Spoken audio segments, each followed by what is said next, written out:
So Avengers Doomsday, the trailer came out yesterday, and I want to touch on that really quickly. We won't watch it because of copyright reasons, but if you watch it, it is literally just nostalgia bait. It's just nostalgia bait. Like, look at these heroes. It's just Infinity War without all of Phase 4, right? Like, so look at these absolute NPCs. All these characters in one row is so epic. I love the MCU.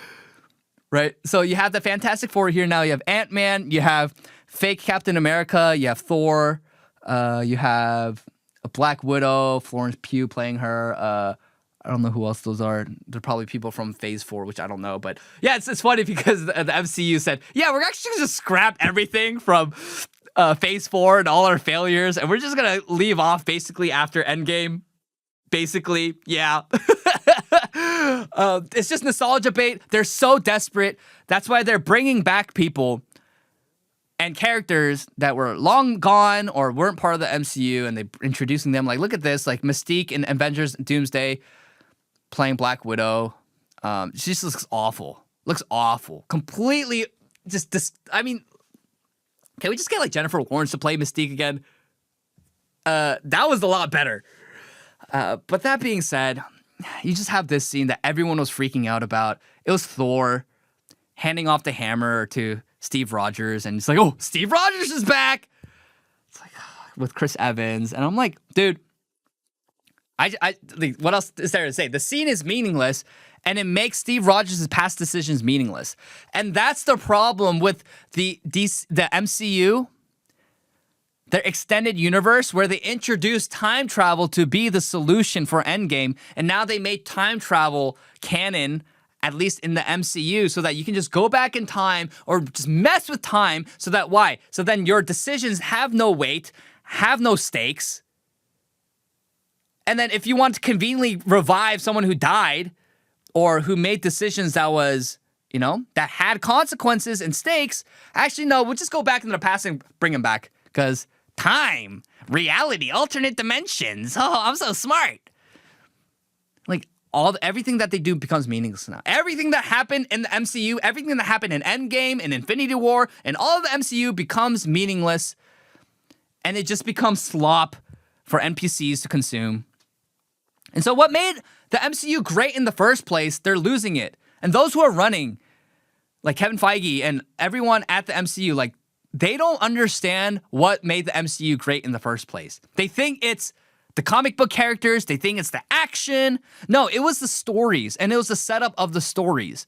For heroes to, again, embark on that quintessential hero's journey, they have an origin story. They're called to adventure. They go beat the bad guys. They go through hardship and trials. They overcome it. They find the love of their life. They have a romantic relationship, and then they come home, and they conquered the bad guys. They won. I mean, that formula, which isn't bad, it's timeless. Yeah, like, those good stories are why people love the MCU.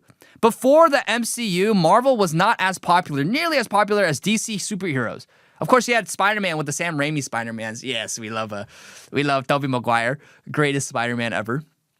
Although, I don't know why. I have a bias for Andrew Garfield. I actually thought his Spider-Man was the best Spider-Man. Don't crucify me, don't kill me, don't cancel me for that. But yeah, like, aside from Spider-Man, who the average person in America actually didn't know Thor. Maybe they knew the Hulk. Maybe they knew Iron Man.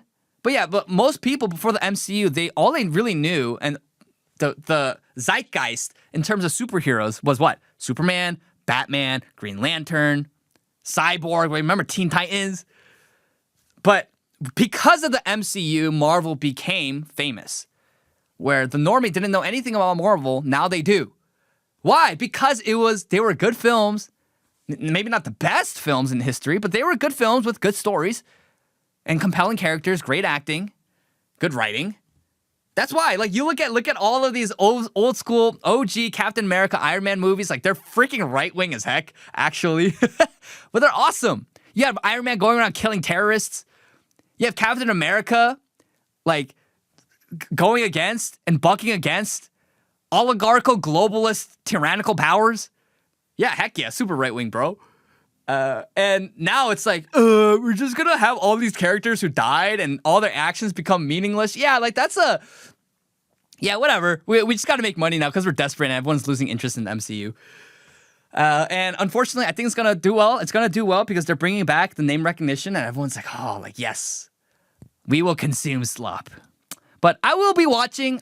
We will be giving our thoughts on that. But not Superman. What am I saying? Freaking Superman. Spider-Man is coming out next week, and we will watch, and we will also give you our thoughts on that. But until then, yeah, MCU is dying, and this is their last-ditch effort.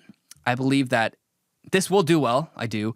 And so it'll greenlight them to do kind of nonsense projects until the next Avengers movie. But they're desperate. That's why they're bringing back everyone. They're bringing back Robert Downey Jr. after they killed him off to play Doctor Doom. It's like, okay, what are we doing? What are we doing? But let me know what you think about Avengers Doomsday. Are you excited? Are you not? I'm not very excited. I just think it's slop. And I'm not excited for anything Marvel related anymore because it came to a point where it felt like homework.